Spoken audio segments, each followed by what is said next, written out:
Happy Grandparents' Day. Thank you for spending your day with us here at the 11th annual Over 50 Fair virtual charity event. We're so glad you could join us. Our next speaker is David Warshaw, CFP of the Wealth Plan LLC, who will be speaking all about alternative investments. Many of you may remember David from previous Over 50 fairs. David Warshaw founded the Wealth Plan LLC in 2011 to help people with their comprehensive financial planning and wealth management needs. His two specialties are retirement income planning and alternative investments. Outside of work, David enjoys music and has been dancing for fun since childhood and used to break dance in a university club. He hit his peak of fame by appearing on season 2 of So You Think You Can Dance. I've seen the video, it's pretty funny. David also enjoys watching TV shows and films, with his favorite subgenres being documentaries, action, horror, and martial arts. Being a lover of travel, he has had the privilege of visiting 15 countries. I will put David's contact information into the chat. Please welcome David Warshaw.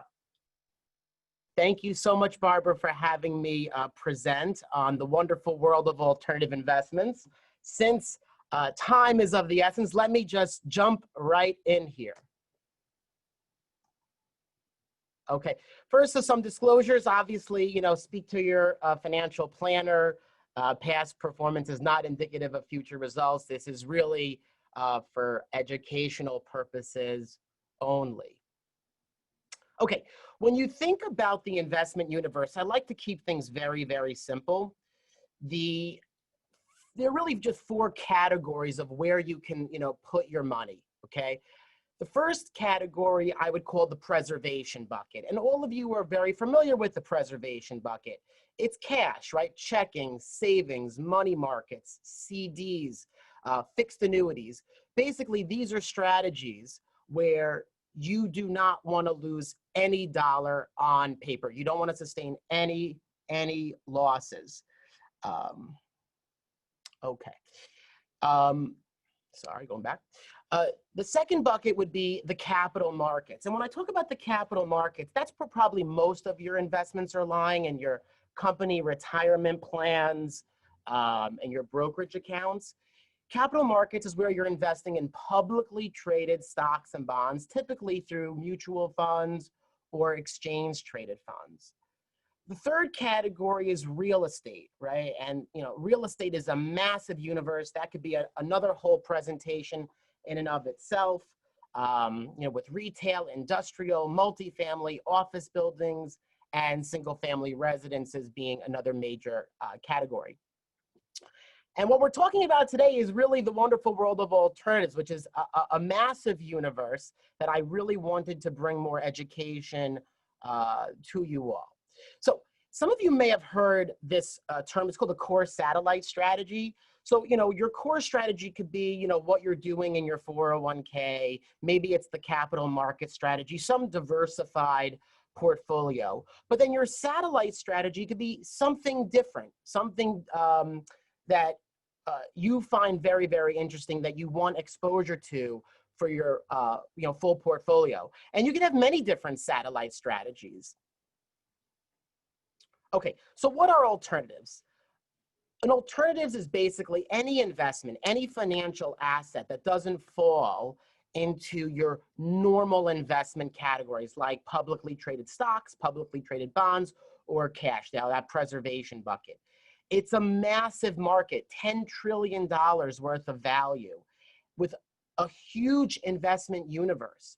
We're talking, metals, private equity, startup investing, private credit, cryptocurrency, oil and gas, agricultural commodities, art and wine, and there's probably, even more. So for metals, gold has had a really great run this year. I would encourage you to go to my website. I wrote a whole piece in my September 2020 newsletter all about gold. I didn't really want to focus this presentation on gold. What we're going to focus on is these 4: private equity, startup investing, private credit, and cryptocurrency. So who invests in alternatives? Well, it's primarily big money, right? It's pensions, it's endowments. And if you notice, individual investors only make up 5% of the investment base, investor base of alternatives. So I do think you're going to see this number increase over time as retail investors, both accredited and non-accredited investors alike, get more educated and get more access to these types of investments. The reason, the pensions and endowments like this is obviously because they could be return enhancers. They could help you make, more money, and they could generate more income. With cash basically paying nothing today, you could generate some higher yields on some of these alternative investments. And lastly, they're great diversifiers, right? So you see low or negative correlations that in essence can reduce the crazy roller coaster ride, of the publicly traded markets. We all saw what happened with the market in February to March of this year, markets dropping 30%. The idea of having some money here is you don't see such huge swings in comparison. Now, there are disadvantages. I want to be very upfront. There is no free lunch in the world of investing. A lot of these investments are illiquid or they have limited liquidity, meaning you can't get your money back, very, very easily. Some of them, have long lockup periods. They are risky, right? Some of them extremely volatile in nature in their own right. There's higher fees. They're difficult to value, more complex. And some are even unregulated or with lesser regulations, being open and more prone to scams, right? So look, it's a big, big world, and I wanted to cover kind of all the topics with the disadvantages. All right, let's dive in to private equity. What is private equity? It's basically investing in private companies, right? Or where you're taking a public company private. So, for me, when I think about alternatives, I think about just you have the publicly traded markets, right? And then you have privately traded markets, right? Private investments. So, when you take your money and invest in a private business, you're doing it because, hey, maybe you want to fund new technologies, right? Strengthen a company's balance sheets, make acquisitions, invest in, growth opportunities. And there are more than 8,000 investment firms worldwide that are specializing in private equity, managing $7.1 trillion of capital. So this is a massive, massive landscape. But to keep it very simple, hey, your exchange-traded fund, your mutual funds, and your 401k are public companies. This is private companies. Now, the corporate landscape is, massive today. And, when you think about the S&P 500, the NASDAQ, right, you're dealing with publicly traded securities. So in the US, there's over 5,200 publicly traded securities. Internationally, there's 48,000 companies. So when someone's looking at buying individual stocks, I mean, they have over 50,000 company universe. And that's massive, right? That's what you hear on the news every day. But then you go to private companies, over basically close to 6 million private companies operating in the US. So those private equity investors are saying, hey, we want to get exposure to what's going on this side.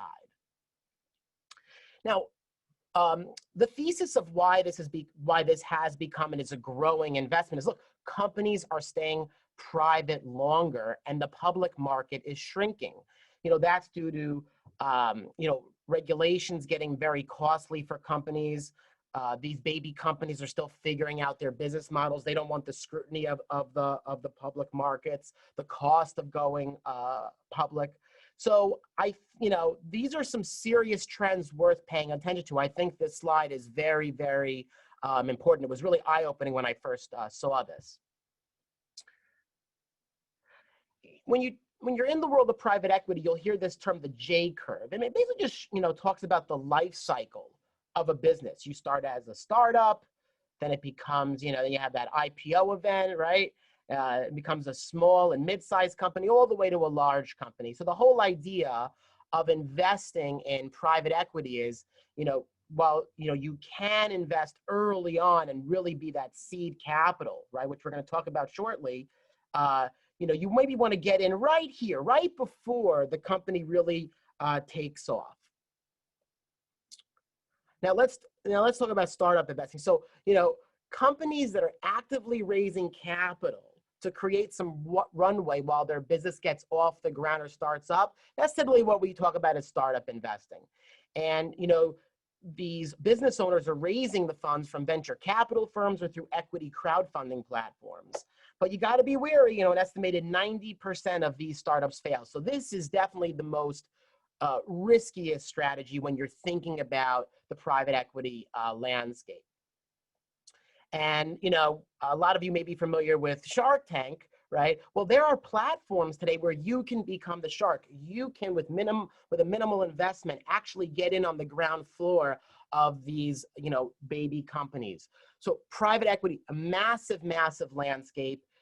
People are getting into these companies at different stages of their life cycle to mitigate risk. Obviously, if a company does have ongoing revenue, does have a proven business model versus just an idea. So private credit is basically the bonds equivalent to private equity stock. So private equity, you own shares of these private businesses. Private credit, you are lending money to these businesses. So it's called direct lending, private lending. This market, $777 billion as of 2018. And basically investors have stepped in because there's been reduced bank activity in that search for yield. Remember I said that a lot of people love alternatives because they want to get higher cash flow, higher yielding investments. Well, private credit is that. And what you want to take, I know there's a lot of activity on this slide, but what you really want to notice is basically banks are not lending the way they used to. You see this, the graph is going down, right? And investors have, stepped in. So very, very, very interesting. And that's where, private credit really is coming from. Okay, let's see how we're doing on time. 2:40, perfect. So in terms of cryptocurrency, so like I said, all of these topics are so massive, you could have a whole talk just on each asset class. But cryptocurrency, some of you may something about, some of you may have never even heard of it. So I'm trying to give you a very simple beginner's overview to cryptocurrency, and obviously we could talk more about it in the Q&A. Cryptocurrency is basically digital currencies that operate independent of a central bank, right? This is not government money. When I made this presentation, and it's very volatile, it was over a $300 billion market. And the whole idea is that, look, we want to move money over the internet quickly with no intermediary. And you can buy and sell these coins, over 1,000 of them, 24/7, 365. The market is always trading. So you may not have heard the term cryptocurrency, but you may have heard the term Bitcoin, right? So Bitcoin happens to be the largest coin. So, the question I normally get is, Dave, why would I ever want to put money in this type of currency that is not backed by the government? What are its use cases? Well, when your local currency, like what we're seeing happen, the horrors of Venezuela, that's when you start to value what non-government money can really do for you. So if you see here this New York Times article by Carlos Hernandez, he said, listen, borderless money, right, saved my family. When you're living in a collapsing dictatorship, having your own money not controlled by the government is life-altering. People sending money to their family overseas is a $96 billion market. So it's very difficult, it's very expensive to send money with the traditional banking system. So the whole idea of cryptocurrency is it's much easier, it's much cheaper to send money overseas to your loved ones. Large purchases, we actually did have a $1 billion Bitcoin transaction. And then there's something called smart contracts, where basically you could have a contract basically written with computer software where you don't need any bank, any lawyers. Sorry if there's any lawyers listening. No external enforcement mechanism, but just simply through the cryptocurrency and through the blockchain technology, you could execute a contract on really, any topic. Ethereum is actually the cryptocurrency that is very famous for this kind of technology and this kind of idea. I would strongly encourage you to read this Bitwise Investments paper, the case for Bitcoin in an institutional portfolio. The people at Bitwise have done tremendous, research on why this belongs in a diversified portfolio. And look, the argument is simple. Look, you want to hedge paper money. So the cryptocurrency enthusiasts say, hey, what happens when governments can't control our money any longer? What happens when we control the money? Some people look at Bitcoin as simply, a store of value, basically it being digital gold. Gold itself is a $10 trillion market. So, you may have heard some people say, oh, Bitcoin's going to become worth, $50,000 a coin. To put that into perspective, it's basically around $10,000 a coin, last I checked. So one Bitcoin, 10,000 US dollars. So where did these people say, well, Bitcoin's going to, be worth, $50,000 a coin? Well, we know that 21 million Bitcoin, will be the most that will ever exist in the world, right? So what happens if a certain percentage of that $10 trillion gold market goes into Bitcoin? You could easily do the math, and you could start to get some crazy numbers of $20,000, $50,000 a coin. It's a diversifier, right? So there is low correlation to the publicly traded markets, publicly traded stocks and bonds. So you have a great diversifier. And then listen, I referenced banking and all the issues, with banking today. And the cryptocurrency enthusiasts say, hey, what happens when 6 billion people get banked? Now, you might be saying, what do you mean? Everyone has a bank. No, US investors have access to traditional banking facilities and banking services. But when you look, worldwide, in the frontier markets like Africa, a lot of people operate with no traditional bank. Bitcoin and cryptocurrency gives these people the ability to be their own banker and have access to banking services. And they don't have to deal with any middleman. They are in control of their money. They don't have to follow any third party, whether it's a bank or a government. So big question is, hey, if you want to implement this, right? Like, how do you even go about this? Because like I said, there's so many asset classes, there's so many strategies. Well, first I have to say, speak to your financial advisor. And hopefully they could give you, their thoughts on the different strategies and what they can bring you. And if not, then to say, okay, well, that's not their specialty. Speak to someone, who can. Most of the major custodians today, whether it's TD Ameritrade, Fidelity, Schwab, Pershing, they have a whole separate alternative investments platform. And you could easily give them a call and get that team on the line and say, okay, where can I get a list of your offerings for those investors that are do it yourself? And then, yieldtalk.com and kingscrowd.com are two wonderful resources online that I would encourage you to check out. So, Yield Talk basically has a list of all the different alternative investment platforms that are out there.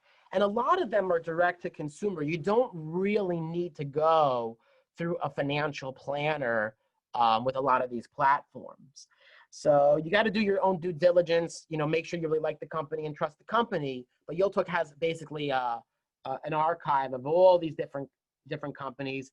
And KingsCred is another wonderful resource for crowdfunding, investments. So, you put it all together, right? And you say, okay, I'm going to start to implement some of this. this is a wonderful, we call this a quilt chart, where you could basically see, different strategies with different rates of returns. And the whole idea of alternatives, like any diversified portfolio, is that instead of having a wild ride with your portfolio, you smooth it out. You get to the same place over time, um, with much less volatility and hopefully higher returns. So that is my talk. I know I gave you a lot. Let me open up the floor for questions here. Okay. Let's see here. Okay. What percent should go into alternative investments? Okay. Let me just jump back here. So I told you guys that these are the 4 broad categories. So listen, there is no magic formula, right, for how you should allocate, your money.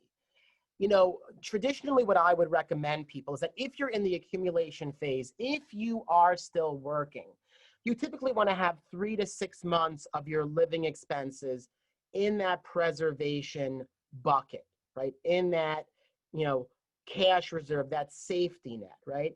Now, that's the recommendation, right? So if you spend $5,000, let's say you spend $10,000 a month on your family, that's what it costs you to live, 30 to 60,000 should be invested.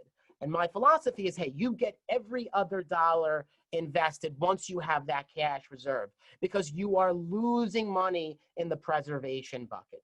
You are losing money, and it needs to be invested. Now, if you're retired, right, well, it's a completely different equation, right? So if you are, not working and you're living off of your portfolio, what was the worst that we've seen outside of the Great Depression? We saw 5 years where the market from 2008 to 2012 was basically lost time, right? If you invested all your money in 2008, you did not recover until 2012, 5 years. So some people will say, okay, if I'm shy $3,000 a month, well, let's say that $10,000 a month, I'm shy $10,000 a month, they'll keep 2 to 5 years in cash in case the market does suffer a major pullback, and they'll live off the cash so they don't have to sell any of their investments, at a loss. So obviously, the more you have in cash, there's an opportunity cost, right? Your money's not really growing with today's low rates. In terms of alternatives, I think a good starting point is 10 to 20% of your portfolio's value, with the rest split between, the capital markets, preservation, and, real estate. So 10 to 20% is a rough guide, but it really comes down to what are you most comfortable with, what are you most knowledgeable on, and where you're getting, your advice from. I think the financial services industry has a long way to go before advisors are recommending alternatives, as a norm. I think we're still in the early days. So that, hopefully that answers the question. But I think for this crowd, it's super important to know that, hey, if you really want to hedge, right, the market going down, I would say 2 to 3 years, at most 5 years, of what you are short in terms of cash flow in cash. Is real estate considered an alternative? That's another question that's popping up on my screen here. So I would really look at it as a really separate category. You see, I break it out just because it's such a massive, landscape. So I actually almost included it, but I mean, it's a 14 to 17 trillion dollar market. And then you have niche asset classes like student housing, medical offices, senior living, farmland, self-storage facilities. There's different strategies that you could look at with real estate. So I would kind of carve it out as its own separate investment, category. But, you most certainly, can call it an alternative if you're investing in private real estate, right? Not publicly traded securities. So it just comes down to how you want to define alternatives. I like to use the whole idea of private, something that's not publicly traded. Okay. Let's see what other questions we have here. How do hedge funds fit into the alternatives? All right, that's a good question. So let me go. Sorry to move around so much. So a lot of hedge funds today really deal with the publicly traded, investment universe. And they're doing more advanced strategies in the publicly traded, universe. So for me, traditionally, hedge funds have been considered an alternative because they are a different type of, capital market strategy. But once again, if you're investing in public, securities that are, publicly traded that you could buy through a brokerage window, I would still lump them in the capital market strategy. They could basically be a satellite strategy coming back here. They could be a satellite strategy to whatever your core, focus is there. But if you look here, in my last slide, hedge funds, at least, who created this. I think I got this from JP Morgan Chase. I mean, they kind of considered it to be its own, alternative investment. And, within the hedge fund space alone, you have many, many different strategies. So once again, you can have a whole presentation just on what hedge funds are doing and their